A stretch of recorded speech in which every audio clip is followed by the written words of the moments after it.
On September 8, 2011, my life changed in a way I didn't expect. It all began with an angry argument at work over an important project. The main point of the argument was how to divide up our restricted resources. My coworker was set on making his project the most important thing, but I was focused on helping our team. When our argument was over, I felt completely beaten. Around 10 p.m. that night, I went to a nearby bar to feel better. But I made the risky choice to drive home even though I was tired. My eyes were getting heavy, and I was losing touch with reality. As I tried to stay awake, the sudden sound of a car horn woke me up. I got scared and went off the highway, through a rural area, and into a utility tree.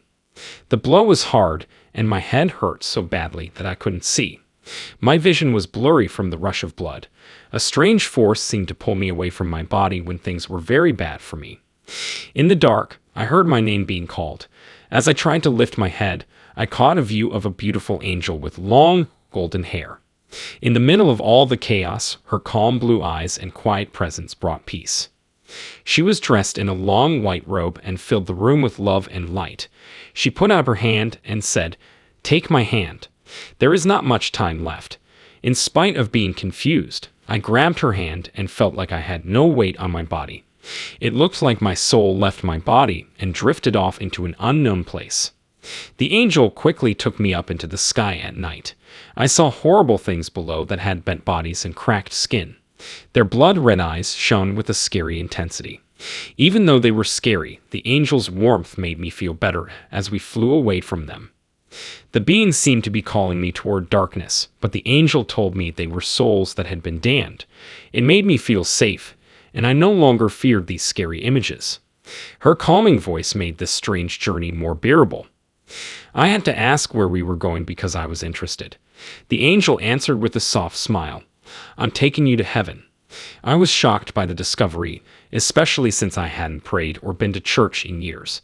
After the sad death of my best friend in a car accident 10 years ago, I lost faith and was disappointed in people.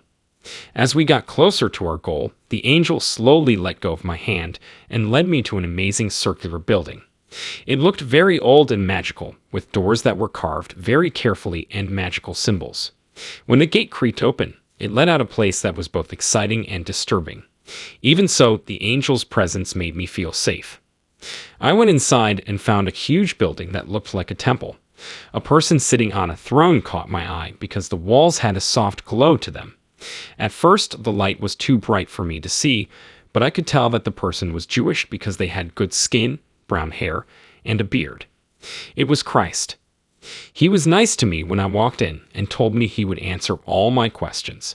I felt a lot of shame and guilt when I learned that my death from drinking and driving was being looked into. When I realized that this place didn't have any secrets, I felt terrible about my flaws. Jesus told me, though, that I wasn't there to be judged because my day of reckoning hadn't come yet. He gently asked me to think about what I had done in the past. His disappointed sigh showed how important it is to think about yourself. He told them, "You are here to think about what you have done in the past." At that very moment, I saw a clear repeat of the accident I had caused, where my car hit another one, killing the couple and their young daughter. The destruction was terrible. It was a sad scene. The couple died in the crash, and the girl was left unable to walk or move. I broke down in tears as I watched this happen because I felt so bad about the pain I had caused. Jesus told me that this vision was meant to push me to make changes for the better. I doubted my own worth and mission because I was angry and upset with myself. I had a hard time finding meaning because I felt like I had failed at everything. Jesus put his comforting hand on my shoulder to make me feel better. He told me not to blame myself and made it clear that my goal wasn't to be full of self-doubt, but to understand that making mistakes is a normal part of life. The future shouldn't be based on the past. At that moment, I felt deeply understood and accepted, which made me feel less lonely and self-conscious. After that, Jesus warned me that people tend to destroy themselves. His point was made clear by using powerful images from past. I saw scenes from fights in the past, wars during the Industrial Revolution, and the terrible events of World War II, such as the atomic bombings of Hiroshima. He showed an even worse future in which towns were destroyed by nuclear explosions and millions of people were killed. The never-ending cycle of damage looked like it would happen anyway. Jesus showed his sadness by saying that people had done the same thing over and over again. He stressed how important it was to stop these cycles and work toward a better future. One very scary scene showed another nuclear blast in South America, which started a war across the whole continent and caused a lot of suffering. I was scared about the possibility of such destruction. He seemed angry when I asked him why Jesus couldn't stop these terrible things from happening. He lost his smile and got an angry look instead. He didn't understand why they should step in when so many people had turned away from religion and ignored their advice. Jesus shockingly told me that my father had thought about ending people's pain but decided to give them another chance.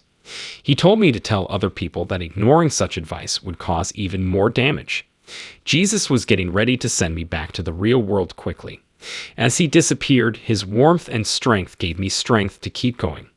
When I got back, I felt like I was moving through time and space, and strong vibrations were shaking me. As soon as I woke up, I heard car windows tapping. An EMT and a doctor told me they would help me and get me to the hospital quickly. I had blood alcohol tests at the hospital, which luckily came back as 0. Years later, I finally told this story, even though I had doubts and fears at first. I'm not trying to get sympathy. I just want to get across an important point about Jesus' warning. It's important to listen to this call for change and act with honesty and determination.